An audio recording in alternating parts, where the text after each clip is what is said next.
Vous savez, c'est déjà la trêve internationale avec des matchs plus ou moins importants, amicaux, qualifications, mais qu'ils soient importants ou pas. Dans cette vidéo, on va s'intéresser au gros match du mois. Salut à tous, j'espère que tous très bien. Donc, comme sur le titre et sur la miniature, dans cette vidéo, on va un petit peu revenir sur les gros matchs, sur les grosses affiches qui seront là pour les 2 prochaines semaines du mois d'octobre, qui resteront très intéressantes. On a beaucoup de matchs qui restent vraiment hypants, qui donnent envie de les voir. Donc voilà, juste avant que la vidéo commence, n'hésitez pas à vous abonner et à liker du comme d'habitude. Bonne vidéo à tous. Donc on va s'intéresser à 4 matchs en particulier. Le premier, ça reste Égypte contre Algérie en match amical, Sénégal contre Cameroun match amical, France Pays-Bas qualification pour l'Euro, et enfin on va terminer avec le Maroc opposant au prochain organisateur de la prochaine Coupe d'Afrique 2024, Maroc contre Côte d'Ivoire, qui reste aussi sous forme de match amical. Donc voilà, on va premièrement s'intéresser au match Égypte-Algérie, qui reste vraiment un match énorme tout simplement, qui se jouera le 16 octobre 2023 tout simplement. Donc ça reste très bientôt dans quelques jours. Donc on sait que ces deux équipes, ça reste une très grosse rivalité, deux équipes qui n'aiment pas forcément niveau footballistique, deux équipes qui vraiment il y a beaucoup d'ambiance, beaucoup de hype quand les deux matchs s'opposent. Ça reste la plus grosse rivalité d'Afrique potentiellement. Donc voilà, ça reste bien sûr un match pour la préparation pour la prochaine CAN 2024. Ces deux équipes seront très bien préparées dans tous les cas, parce que ça reste des adversaires vraiment très bons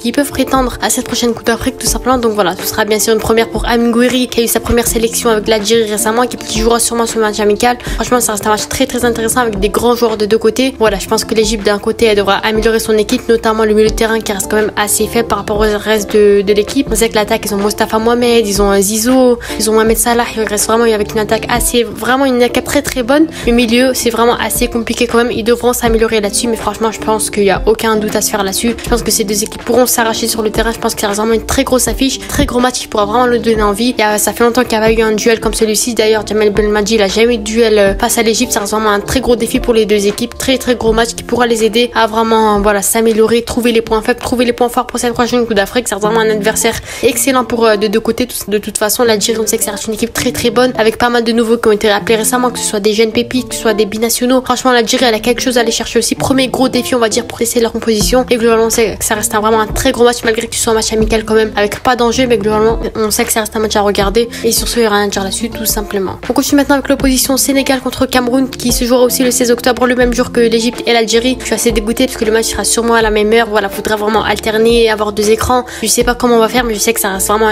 deux très grosses affiches, on va dire. Voilà, le match se jouera en France, à Paris, il me semble. Bon, voilà, de ce côté-là, je pense que ça reste pas une très bonne idée, parce qu'on sait que ça reste un match de préparation à la prochaine Coupe d'Afrique. On sait que Paris, ça reste pas forcément les mêmes climats que la Côte d'Ivoire, donc ça va pas forcément les habituer à jouer sur un terrain comme celui qui aura en Côte d'Ivoire. Mais globalement, on sait que ce match sera sûrement pour attirer un maximum de foule, un maximum de supporters. On sait que ce sera un match rempli, plein, tout simplement, avec beaucoup de supporters. C'est surtout pour le côté économique sur l'aspect de l'argent, mais globalement, on sait que malheureusement, voilà, ça reste pas les meilleures conditions, le meilleur terrain, on va dire, pour s'entraîner pour cette prochaine Coupe d'Afrique. Mais niveau rivalité, niveau les deux adversaires, je pense que ça reste vraiment 2 grosses équipes qui peuvent s'affronter, qui peuvent se préparer pour cette prochaine Coupe d'Afrique. On sait que le Sénégal, ça reste un pays qui est en forme en ce moment, qui pourra beaucoup apporter, malgré le fait que Sadio Mané n'est pas hyper en forme avec le Sénégal. Mais on sait que c'est une équipe avec énormément de potentiel, énormément de talent, énormément de joueurs qui ont un énorme potentiel. Une équipe aussi qui pourrait être l'une des favorites pour la prochaine Coupe d'Afrique aussi, qui est vraiment très bonne, notamment qui ont gagné cette dernière Coupe d'Afrique 2021. Donc franchement, sur ce, il y a rien à dire là-dessus. Très grosse rivalité. En plus de ça, je pense que voilà, le Sénégal pourra améliorer leur alignement offensif, avec pas mal de joueurs, Ismaïla Sarr, Iliman Ndiaye qui explose en ce moment, Nicolas Jackson, Sadio Mané, peu importe, mais ils ont vraiment largement le choix en attaque. Et franchement, il faudra juste améliorer ça, faire les meilleures tactiques possibles, les meilleures dispositions possibles.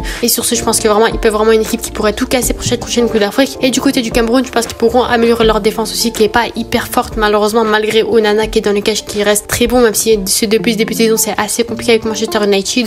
On sait que le Cameroun, offensivement, ils sont vraiment garnis avec Aboubakar, avec Toko Ekambi, avec pas mal de joueurs au milieu de terrain. Ils ont Zambo Anguissa et pas mal de joueurs intéressants aussi. Mais défensivement, c'est un petit peu plus faible, on va dire. C'est assez compliqué. Ils ont pas vraiment des joueurs de gros calibre. Franchement, il faudra améliorer de ce côté-là, améliorer leur dispositif. Et je pense que ce match restera tout aussi intéressant que Égypte-Algérie aussi, qui reste un match amical aussi, sans enjeu. Donc j'espère qu'il y aura des buts. Je pense qu'il y aura des buts aussi. Et sur ce, je pense que ça reste vraiment des gros matchs les plus gros matchs qui s'afficheront le 16 octobre, tout simplement. Donc je suis maintenant, cette fois-ci, on se dirige en Europe avec les qualifications pour la prochaine Euro 2024, ou je sais plus vraiment quelle année, opposant la France aux Pays-Bas, qui se jouera le 13 octobre 2023. Donc c'est vraiment bientôt, c'est dans 2-3 jours il me semble. Mais voilà, globalement on sait que l'affiche elle est chante, on va dire, elle attire, on va dire. Voilà, c'est vraiment une très grosse affiche avec 2 très grosses équipes qui s'affrontent. Voilà, la France, on sait qu'elle est déjà qualifiée il me semble, mais le Pays-Bas sera là pour chercher la qualification, qui est en égalité avec la Grèce dans le classement. Donc franchement, ça reste une très grosse affiche, avec enjeu cette fois-ci par rapport aux autres matchs que je vais annoncer. Mais globalement, voilà, la France avec une énorme liste de joueurs, malgré les nombreux blessés qu'il y a eu notamment défensivement. On sait que la France pourra tester des nouveaux joueurs, tester pas mal de joueurs, des Malo Gusto,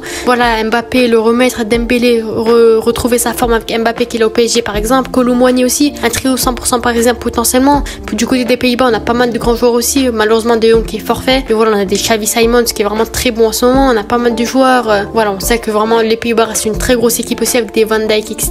Donc vraiment, on sait que ça reste une affiche qui peut être alléchante, qui peut nous attirer. Ça sera sûrement sur TF1 aussi. Mais voilà, sur ce, ça reste vraiment un match très très important aussi. Et enfin, on termine avec le dernier match de cette vidéo, le dernier match le plus intéressant du 14 octobre 2023, cette fois-ci un petit peu avant l'Égypte, mais juste après le lendemain du match de la France. Ça reste Maroc contre Côte d'Ivoire, qui reste un match amical aussi. Voilà, on sait que le Maroc, ils sont passés sur leur meilleur lancé possible depuis ce début de saison, depuis leur retour de Coupe du Monde. C'est assez compliqué. Ils enchaînent les matchs nuls, les défaites, quelques victoires de temps en temps en exploit. Globalement, c'est assez compliqué. Et du côté de la Côte d'Ivoire, ça reste le pays hôte de cette prochaine Coupe d'Afrique 2024. On voit que vraiment le Maroc pourra se tester là-dessus, se tester notamment avec le meilleur adversaire possible pour se préparer pour cette prochaine Coupe d'Afrique, on va dire. Deux équipes qui s'affrontent très très bien, très très gros duel, assez intelligent on dit. Aussi, voilà, ça reste de grosses équipes, voilà, avec des qualités, d'énormes qualités. Ils ont leurs défauts aussi, mais globalement, on sait que ça reste des grosses équipes qui font partie des favoris pour cette prochaine Coupe d'Afrique aussi, on va dire. Hein. Donc voilà, ce sera un test avant la Coupe d'Afrique, on va dire, tester les terrains, tester leur organisation, les hôtels, etc. Ça, on pourra avoir une petite image, on va dire, en avant-première de comment la Côte d'Ivoire est prête pour cette prochaine Coupe d'Afrique. Le Maroc pourra nous donner un avis. Est-ce que les terrains sont bien? Est-ce que les pelouses, elles sont assez confortables pour les jouer pour la prochaine Coupe d'Afrique? Est-ce que les hôtels, ils sont bien? Est-ce que l'organisation, elle est bien? Est-ce que les arbitres, ils sont bien? Il y aura tout ce côté-là, tout ce côté de la Côte d'Ivoire. Est-ce qu'ils accueillent bien les joueurs, on va dire aussi. Donc voilà, ça reste très intéressant aussi. Ça reste un pré-match,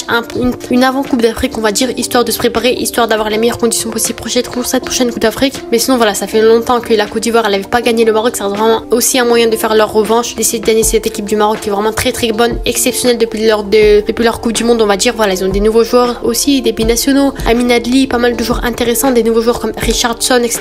Ismaël Saïbari, des joueurs très intéressants du côté du Maroc. La nouvelle génération qui arrive comme Aizabdé, comme pas mal d'autres joueurs. Donc voilà, le Maroc pourra tester la meilleure composition possible pour cette prochaine Coupe d'Afrique. Et la Côte d'Ivoire, bien sûr, eux qui ont la pression aussi pour les infrastructures, leur équipe aussi, parce que ils jouent à domicile cette prochaine Coupe d'Afrique. Ils devront se préparer un maximum, préparer leur meilleur 11 possible, leurs meilleurs joueurs possibles. C'est vrai que la Côte d'Ivoire, ils ont énormément de joueurs comme Nicolas Pepe, comme Sébastien Haller, comme Franck Kessié, peu importe, ils ont vraiment des joueurs intéressants. Et globalement, on sait que franchement, ce match sera vraiment très très intéressant. Donc voilà, c'était les 4 matchs qui pour moi seront les gros chocs, les gros duels pour ce mois d'octobre. N'hésitez pas à me donner vos avis en commentaire, vos meilleurs matchs. Quel sera le match que vous préférez voir selon les affiches, bien sûr, vos pronostics si possible aussi. Donc voilà, sur ce, n'hésitez pas à vous abonner et à liker. C'était Yason, à la prochaine. Ciao.